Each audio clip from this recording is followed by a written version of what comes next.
You ask Tiger to solve. This deals with linear equations with one unknown. The final result is z=16. Let's solve it step by step. Simplify the expression. Expand the parentheses.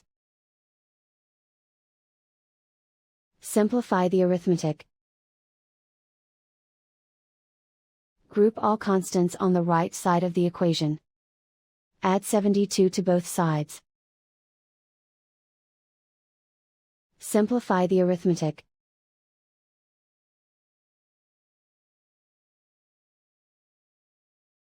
Isolate the c.